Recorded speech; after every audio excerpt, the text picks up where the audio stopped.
जी, अस्सलाम वालेकुम।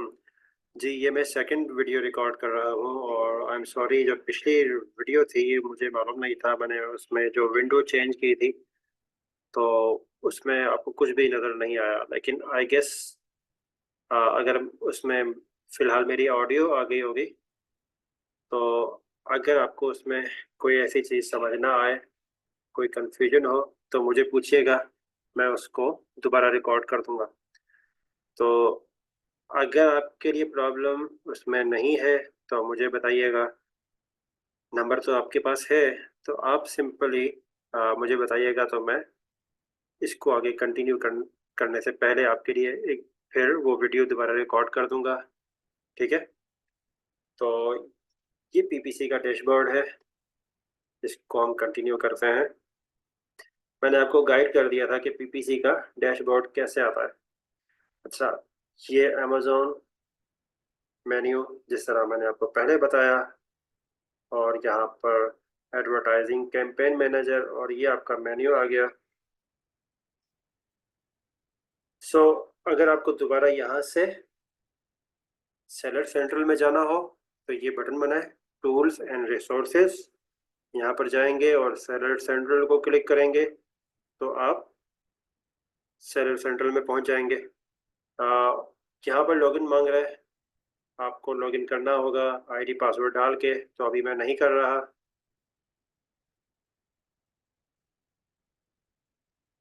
मैं आपको इस डैशबोर्ड के बारे में बताऊंगा।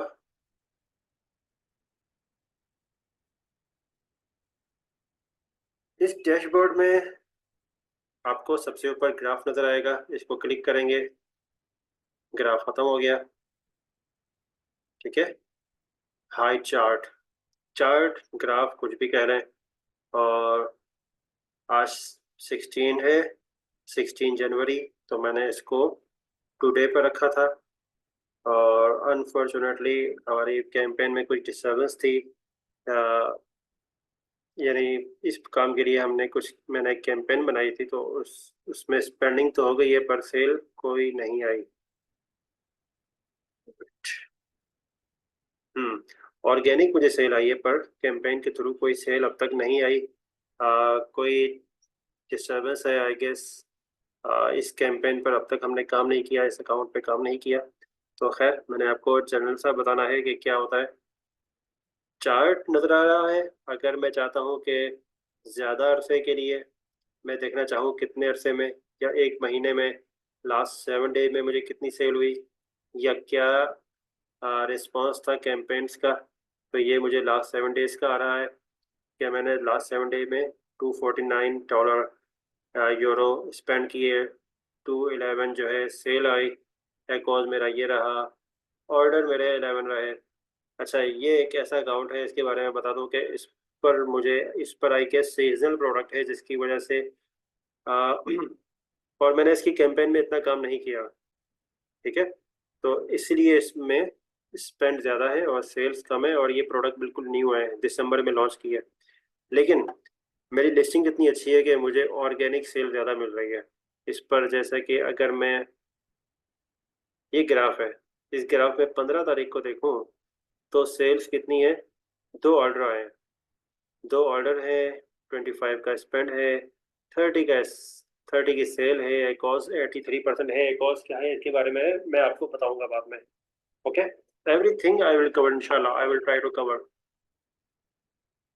लेकिन 2 ऑर्डर अगर यहाँ आए ना, तो 10 ऑर्डर जो है मुझे ऑर्गेनिक आया, ओके। तो इसलिए मुझे कभी पीपीसी का भी इतना प्रॉब्लम नहीं हुआ, बिकॉज मेरा मकसद है कि मुझे ऑर्डर आने चाहिए, चाहे पीपीसी से आए या ऑर्गेनिक आए। अगर ऑर्गेनिक आ रहे हैं तो मेरे लिए खुशकिस्मती की बात है, ओके। इसके बारे में बात करते हैं। मैंने कहा कि अगर मुझे लास्ट 7 डे का डेटा देखना है, तो मैं 7 डे यहाँ से क्लिक करूँगा, और 7 डे का जो डेटा है वो चार्ट वो यहाँ शो हो जाएगा। उसमें सेल्स आ रही है, एकॉज आ रहा है। एकॉज क्या होता है ये मैं आपको बताऊँगा। ऑर्डर, और अगर मैं चाहता हूँ कि मैं और वैल्यू लेकर आऊँ, जहाँ पर चाहता हूँ, ओके। एक और चीज़ कि इसमें उसने स्पेंड को एक कलर दिया है, ब्लू, और यहाँ जो ब्लू शो हो रहा है वो स्पेंड के लिए लाइन शो हो रही है, यानी स्पेंड बढ़ गया, नीचे आ गया। थोड़ा सा और ऊपर चला गया, फिर ऊपर चला गया और नीचे आ गया, दोबारा ऊपर जा रहा है। सेल्स रेड कलर की है या ऑरेंज कलर की है? सेल नीचे गई, ऊपर आ गई, नीचे नीचे, आज नीचे ही है बिल्कुल। और ये ऑरेंज एकोज ऊपर जा रहा है, नीचे आ रहा है, ठीक है। और order I think green colour है, ये ऑर्डर की लाइन आ रही है। आप महीने का डेटा देखना चाहते हैं? ओके, लास्ट 30 डेज, या फिर आप यहाँ से डेट रेंज भी सिलेक्ट कर सकते हैं, पहली से लेकर 31 तक। यानी यहाँ पे 2 पॉइंट को क्लिक करना है और अप्लाई करेंगे तो आपकी डेट जो है वो आपको शो हो जाएगी।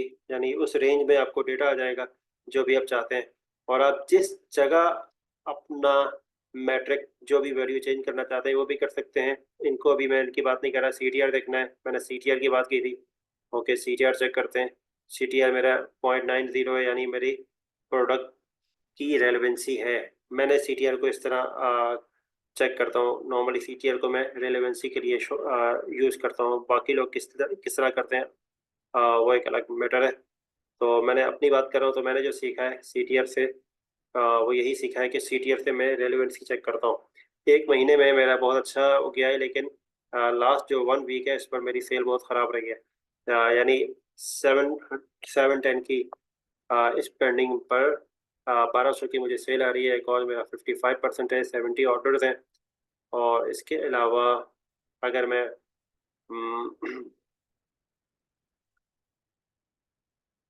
22 से लेकर आज तक देखूं, कल तक, तो 127 ऑर्डर्स हैं मेरे पास 1400 की स्पेंडिंग पर।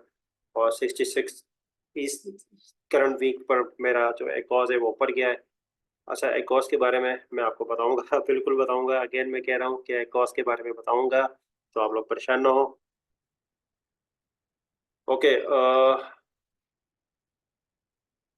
ये मेरा सेल्स का डैशबोर्ड है।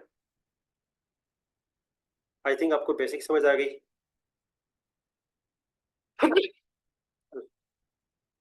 Okay, sorry. याद रखें, जिस तरह हमारे फोल्डर्स होते हैं, एक फोल्डर मेन फोल्डर होता है, उसके अंदर एक और फोल्डर होता है, उसके अंदर एक और फोल्डर होता है, उसके अंदर नंबर ऑफ फोल्डर होते हैं।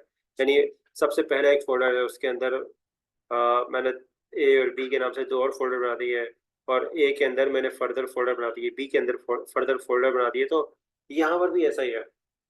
सबसे पहला फोल्डर जो है PPC में, उसको हम कहते हैं पोर्टफोलियो। ठीक है, ये मैं पोर्टफोलियो पे क्लिक कर रहा हूँ।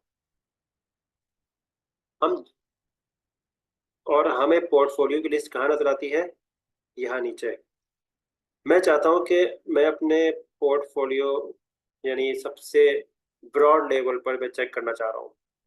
ठीक है, मैंने बताया सबसे ऊपर का फोल्डर, उस पर क्या डेटा है, जिसके अंदर सारी चीजें हैं। मैं चाहता हूँ कि मैं एक एक कैंपेन को न देखूं, मैं जितनी भी कैंपेन्स, उन कैंपेन्स के अंदर जितने भी एड्स हैं, उन सब का डेटा एक साथ देखना चाह रहा हूँ ओवरऑल। तो कैसे देखूंगा? मैं पोर्टफोलियो देखूंगा। तो मैंने अभी फोल्डर की बात की कि अगर आप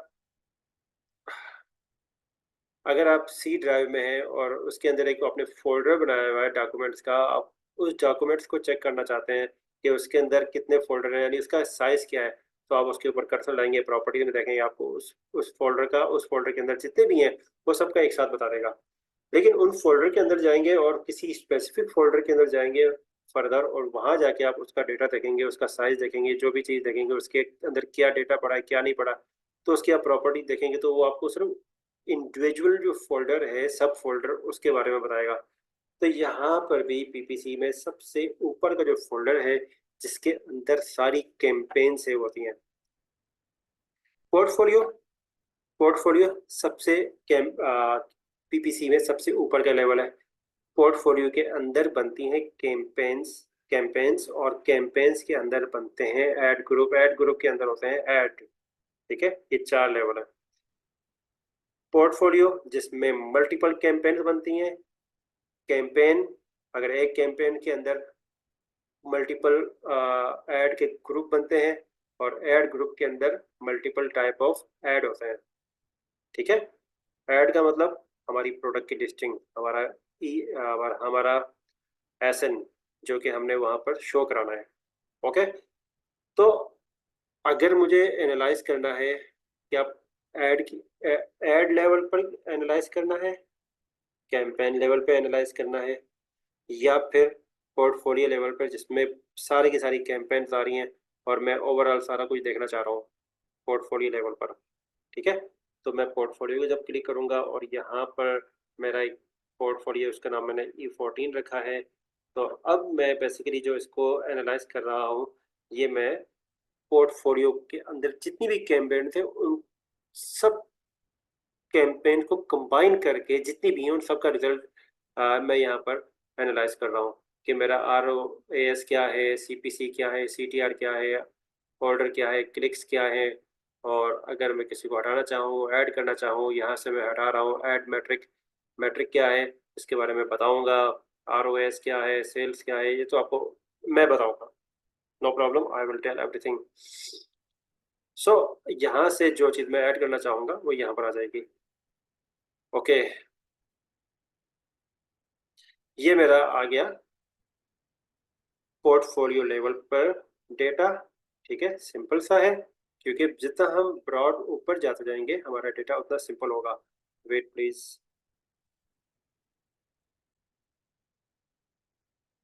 ओके, ये हो गया हमारा पोर्टफोलियो। अब हम पोर्टफोलियो के अंदर आते हैं जो हमारी रनिंग कैंपेन है। तो ये ब्लू वाली जो ऑन है, एक्टिव। अच्छा, मैं एक काम करता हूँ, कैंपेन में जाने से पहले आपको कुछ ये जो मैट्रिक्स है इनके बारे में बताता चलूँ। सबसे पहला मैट्रिक जो आपका ऐड शो होता है वो होता है इम्प्रेशन, सबसे पहला।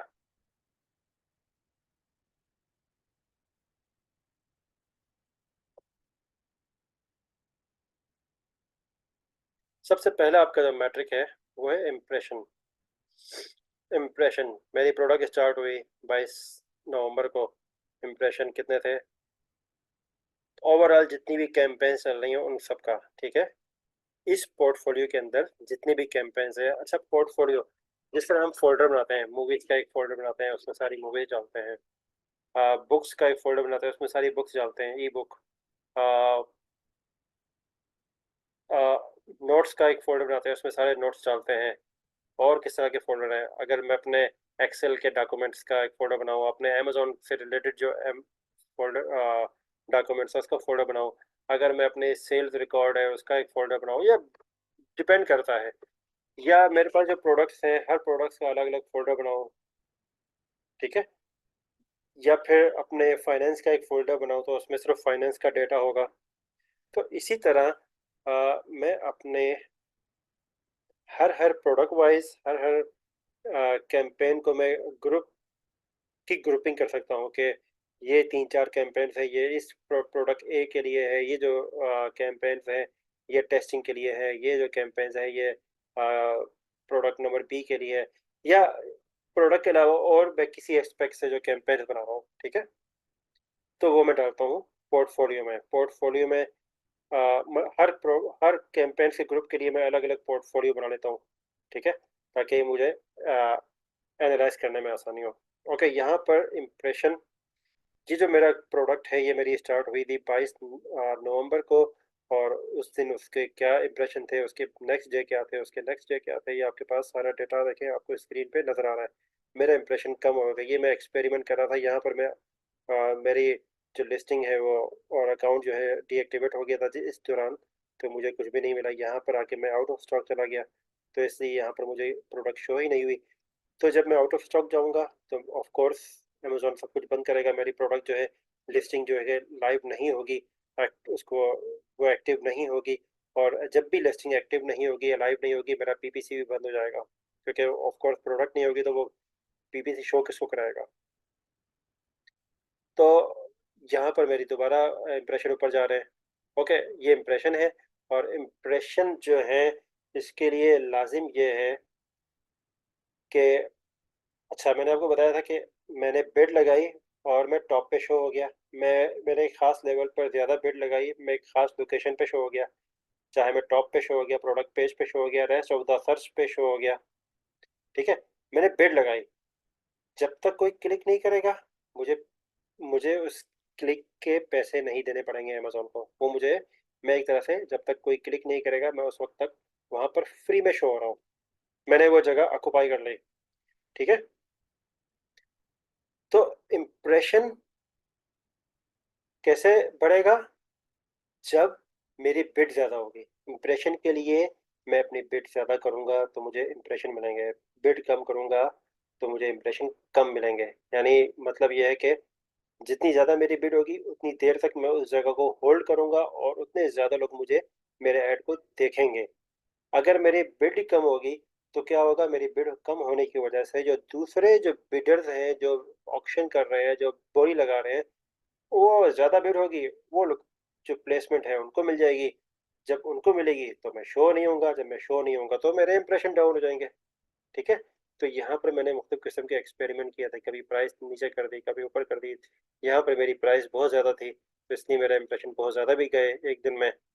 और यहाँ पर अगर मैक्सिमम देखूँ तो 8,000 तक जा रहे हैं। ओके, ये इंप्रेशन का समझ आ गया। और अगर मेरे इंप्रेशन ज़्यादा है, मैं ज़्यादा, मेरी प्रोडक्ट शो हो रही है, जितने लोग ज़्यादा देखेंगे तो लाइकली चांस है कि वहाँ पर लोग मुझे, मेरी प्रोडक्ट को क्लिक भी करें। ठीक है। जब क्लिक करेंगे तो अमेजोन मुझे अमाउंट डिडक्ट करेगा। इंप्रेशन के बाद आता है क्लिक। फिर हम इंप्रेशन और क्लिक का रेशियो निकालते हैं, देखते हैं कि कितने लोगों ने क्लिक किया और इंप्रेशन, कितने लोगों ने मेरी प्रोडक्ट को देखा और कितने लोगों ने क्लिक किया। तो इस पर मालूम ये पता लगता है कि अगर इम्प्रेशन ज़्यादा है लेकिन क्लिक भी उसके लिहाज से बहुत ज़्यादा है, इसका मतलब है कि लोगों का मेरी प्रोडक्ट में इंटरेस्ट है, जिसकी वजह से वो देख रहे हैं, तो मुझे, मेरी प्रोडक्ट पे क्लिक भी कर रहे हैं। इसका मतलब यह है CTR, क्लिक थ्रू रेट। इसका क्या मतलब है क्लिक थ्रू रेट का? Click divide by impression. Click divide by impression. यानी कितने लोगों ने, अगर 100 लोगों ने मेरी प्रोडक्ट को देखा है, उसमें से एक बंदे ने क्लिक किया है, तो मैं कहूंगा कि मेरा CTR 1% है। ठीक है। अगर 1,000 लोगों ने देखा है और एक बंदे ने क्लिक किया है तो मैं कहूंगा कि मेरा CTR 0.1% है। ठीक है।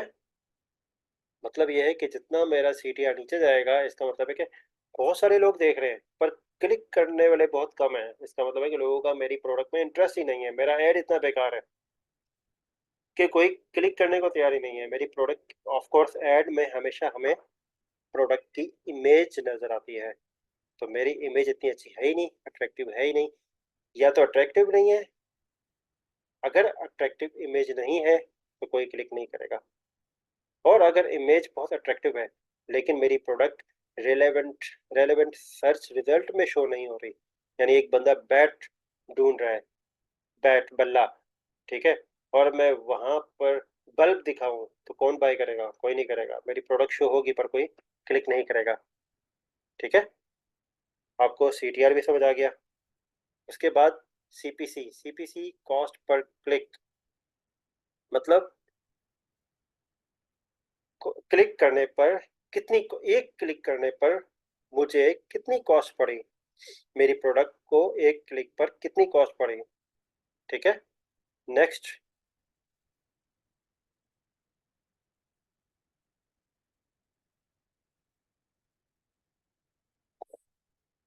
क्लिक।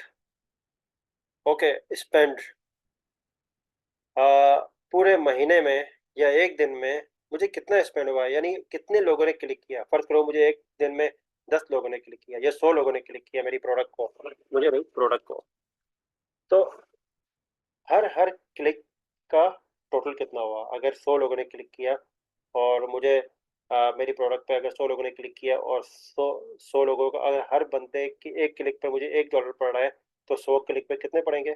$100। तो टोटल स्पेंड कितना हुआ एक दिन का? और अगर टोटल स्पेंड हुआ तो कितने लोगों ने जो क्लिक किया, तो ऑफ कोर्स जब क्लिक करेंगे तो उसमें से चांसेस है कि अगर मेरी प्रोडक्ट अच्छी है, मेरी लिस्टिंग अच्छी है, कन्विंसिंग है, ठीक है, तो मोस्ट प्रोबेबली चांसेस है कि वो बाय भी करें। अगर 100 लोगों ने क्लिक किया तो क्या 10 या 15 या 20 लोगों ने, कितने लोगों ने बाय की, कितना खरीदा? तो सेल कितने रुपए की हुई? ये जो सेल की अमाउंट है ये हमेशा डॉलर में होती है, यानी सेल का मतलब रेवेन्यू। और स्पेंड का, ये स्पेंड भी ऑफ कोर्स करेंसी में होगी, सेल भी करेंसी में होगी। Pound, dollar, euro. और ऑर्डर, ऑर्डर का मतलब नंबर ऑफ ऑर्डर, कि कितने लोगों ने ऑर्डर प्लेस किया। यानी एक बंदे ने एक पीस खरीदा, दूसरे बंदे ने दो खरीदे, एक और बंदे ने एक खरीदा, फिर अगले बंदे ने तीन खरीदे, किसी ने एक खरीदा। अगर किसी ने 3 यूनिट भी खरीदे तो इसका मतलब है ऑर्डर तो एक ही खिलाएगा। तो कितने लोगों ने ऑर्डर प्लेस किया। और एक और मैट्रिक्स होता है, जब हम रिपोर्ट निकालते हैं तो उसमें यूनिट भी आ रहा होता है। तो यूनिट भी आता है, जैसे 132 ऑर्डर हुए तो लाजमी नहीं है कि 132 ही पीस बिके होंगे, हो सकता है 200 पीस बिके हो, तो वो यहाँ पर नहीं आएगा। ठीक है, ये कुछ चीज़ें हैं मैंने आपको बताई हैं। एकॉज, एकॉज क्या है उसको मैं आपको डिफाइन करूंगा, लेकिन ये याद रखें कि एकॉज जितना कम होगा, हम कहेंगे कि हमारी पीपीसी का पीपीसी की परफॉर्मेंस उतनी ज़्यादा अच्छी हो रही है, हमारी सेल उतनी ज़्यादा हो रही है। एकॉज का मतलब है स्पेंड अपॉन सेल। इसका मतलब ये है, स्पेंड अपॉन सेल का मतलब ये है कि अगर मेरा स्पेंड ज़्यादा होगा, ऑफ कोर्स डिवाइड हो रहा है, स्पेंड डिवाइड बाय सेल। तो डिवाइड में होता है कि ऊपर वाली वैल्यू नीचे वाली वैल्यू से जितनी ज़्यादा होगी, आंसर उतना बड़ा आएगा। ऊपर वाली वैल्यू छोटी होगी और जो नीचे वाली वैल्यू डिवाइड में वो बड़ी होगी, तो आंसर उतना छोटा आएगा। तो अभी मैंने बताया कि स्पेंड ऊपर होता है। अच्छा, ऊपर वाली वैल्यू को हम न्यूमरेटर, नीचे वाली वैल्यू को डिनोमिनेटर कहते हैं। तो मैंने आपकी आसानी के लिए आसान वर्ड यूज़ किए हैं। तो मैं ऊपर वाली वैल्यू और नीचे वाली वैल्यू कहूँगा, ताकि वो लोग जिनको ये डिनोमिनेटर या नोमिनेटर कंफ्यूज करे तो उनके लिए आसानी है। सो ऊपर वाली वैल्यू स्पेंड, नीचे वाली वैल्यू सेल। ऊपर वाली वैल्यू अगर ज़्यादा होगी नीचे वाली वैल्यू से, तो आंसर ज़्यादा आएगा। ज़्यादा आंसर का मतलब है एकॉज ज़्यादा है। एकॉज ज़्यादा आंसर का मतलब ये है कि स्पेंड ज़्यादा है और सेल कम है। जबकि ऐसा नहीं है, हमारा टारगेट क्या है, सेल ज़्यादा हो स्पेंड कम हो। यानी ऊपर वाली वैल्यू छोटी और नीचे वाली वैल्यू ज़्यादा। और ऊपर वाली वैल्यू जब छोटी होगी और नीचे वाली वैल्यू बड़ी होगी, तो आंसर उतना ही पॉइंट में छोटा होगा। जितना छोटा आंसर होगा, पॉइंट में नहीं, परसेंटेज में बहुत छोटा होगा। जितना आंसर छोटा होगा, तो हम कहेंगे कि हमारी सेल बहुत अच्छी है, स्पेंडिंग कम है। बेसिकली पीपीसी में सबसे बेसिक चीज़ ये है कि हमारी स्पेंडिंग पीपीसी पे कम से कम हो और सेल उतने ज़्यादा हो। अच्छा, मैंने आपको सीटीआर का फॉर्मूला बताया था, impression upon click, sorry click upon impression. तो इसमें मल्टीप्लाई बाय 100 है, क्योंकि हम परसेंट पे निकाल रहे हैं। इसी तरह एकॉज में spend upon sale, spend upon sale multiply by 100। Okay, ये भी परसेंट में है। फिर आगे एक और वैल्यू आ रही है, ROAS। इसको हम कहते हैं ROI भी कह सकते हैं, ROI भी कह सकते हैं। ROI क्या है, रिटर्न ऑन इन्वेस्टमेंट। यानी हमने ऐड पर कितना स्पेंड किया, उसके बदले हमें कितना रिटर्न आया। सो ROAS क्या है, return on ad spend. ROAS का मतलब ये है रिटर्न ऑन एड स्पेंड। मतलब ये है कि ये बेसिकली समझ लें कि ये कॉस्ट का उल्टा है, पर ये वैल्यू परसेंट में नहीं है। ओके, अब हम चाहे तो इसको 100 से मल्टीप्लाई करके परसेंट में निकाल सकते हैं, लेकिन ये जो वैल्यू आ रही है ये परसेंट में नहीं है। याद रखें कि ROAS, रिटर्न और एड स्पेंड, यानी हमने एड में कितना स्पेंड किया और उसके बदले हमें कितना रिटर्न मिला। ये एकॉस का, अगर हम एकॉस को 1 से डिवाइड करेंगे तो हमें ROAS मिलेगा, लेकिन ये एकॉस परसेंट में होता है। अगर एकॉस के वैल्यू को हम बगैर 100 से मल्टीप्लाई किए 1 से डिवाइड करेंगे तो ROS आएगा। मैं इसको रोआस कह देता हूँ, ठीक है। रोआस 1 से छोटा होगा, तो इसका मतलब ये है, दोबारा सुने, रोआस, ये रोआस 1 से अगर छोटा है तो इसका मतलब ये है कि मेरा स्पेंड ज़्यादा है और सेल कम है। तो रोआस हमें कोशिश ये करनी है कि 1 से ज़्यादा हो। अगर 1 होगा, इसका मतलब ये है कि स्पेंड और सेल दोनों बराबर हैं। और 1 से ज़्यादा है का मतलब ये है, जैसे कि ये इसमें स्पेंड कम है, सेल ज़्यादा है। एकॉस की दोबारा बात करते हैं। एकॉस, एकॉस अगर 100% होगा तो याद रखें इसका मतलब ये है कि सेल और स्पेंड दोनों बिल्कुल सेम है, जितना स्पेंड हुआ उतनी ही सेल हुई। ठीक है, ये है एकॉज। अगर एकॉज 100% से ज्यादा है तो याद रखें हमारा एकॉज 100% से नीचे होना चाहिए। ठीक है, वैसे तो 30% से भी नीचे होना चाहिए, जितना कम है उतना अच्छा है। एकॉज 100% 100% है, इसका मतलब है सेल और स्पेंड दोनों बराबर है। एकॉज 100% से नीचे है तो इसका मतलब ये है कि हमारी सेल ज़्यादा है, स्पेंड कम है। एकॉज 100% से ज़्यादा है, इसका मतलब ये है कि स्पेंड ज़्यादा है और सेल कम है। दोबारा सुन लें, if a cause is more than 100%, it means that it is not good. It means that spend is more than sale. If a cause is less than 100%, it means that sales is more than spend. So, what is ideal? Less than 100. A cause, if a cause is less than 100, it is ideal. So, it should be, uh, the a cause should be less than 100. So, it will indicate that our spend is less than the sale. Okay, and but हमारा एकॉज जो है 30% से नीचे होना चाहिए, ये हमारा first target. सबसे पहला टारगेट क्या है? एकॉज 100 से नीचे हो। नीचे आ गया 70 से नीचे हो, नीचे आ गया 50 से नीचे हो, नीचे आ गया 30 से नीचे हो गया 20 से नीचे हो गया 10 से नीचे हो। ठीक है, ये हमारा टारगेट होना चाहिए। ROS रोआस हमारा 1 से ऊपर होना चाहिए। 1 से ऊपर ओके, 2 से ऊपर ओके, 3 से ऊपर, जितना ज़्यादा होगा उतना अच्छा है। आई थिंक ये बेसिक जो टर्म्स हैं, मैट्रिक्स हैं, ये आपको समझ आ गए होंगे। ठीक है, अभी तक के लिए इतना ही है। और अभी मुझे टाइम मिला तो मैं अभी आपको वीडियो बाकी की बना दूंगा, नहीं तो थोड़ा वेट कीजिएगा। थैंक यू, अस्सलाम वालेकुम।